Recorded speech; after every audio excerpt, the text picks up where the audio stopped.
Platon va faire naître le concept d'idées, les idées platoniciennes avec ce I majuscule, qui vont abreuver beaucoup de manuels de philosophie ensuite et de commentaires. Et ces idées, pour Platon, elles sont d'ores et déjà là puisqu'elles sont éternelles. Elles n'ont pas de signature d'origine, elles échappent à la temporalité d'ici-bas, à la notion spatiale et même à tout concept. Elles sont au-delà de toute chose. C'est pour ça qu'on ne peut que les contempler, in fine.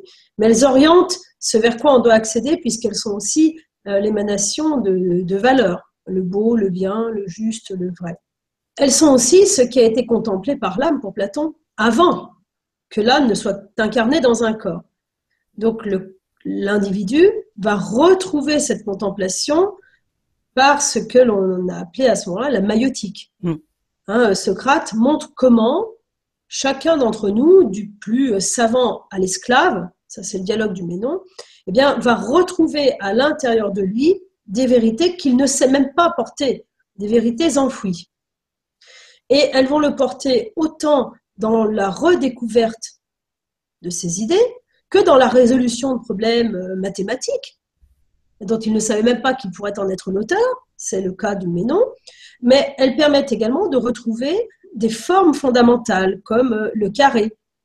Parce que chez Platon, il y a des idées, initialement, qui sont là, mais il y a également des formes géométriques qui sont prévalentes. Première, le carré et le cercle principalement. C'est ainsi que le monde fut formé pour Platon.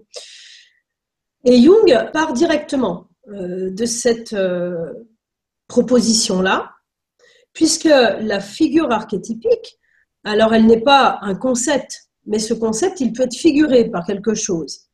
Le bien peut être figuré par le Christ, par exemple. Et le Christ, en l'occurrence, est une figure archétypique.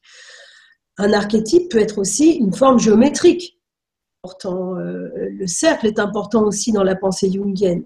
Ça peut être un chiffre, tout comme Ménon retrouvait des chiffres. Et l'archétype, il est, pour reprendre des expressions d'Heidegger, toujours déjà là. Il n'est pas non plus inscrit dans une temporalité qui serait notre temporalité newtonienne, notre espace newtonien. Ils sont ce que l'on retrouve et ce qui nous rattache à l'humanité tout entière, puisqu'ils nous préfigurent, ils nous anticipent. Et il va s'agir également, dans la psychologie des profondeurs, soit de retrouver le sens, si l'on peut dire, d'un archétype pour nous, soit de retrouver des archétypes par la démarche psychanalytique. Mais il faut aller retrouver ce que l'on ne sait même plus, ou ce qu'on ne sait pas porter.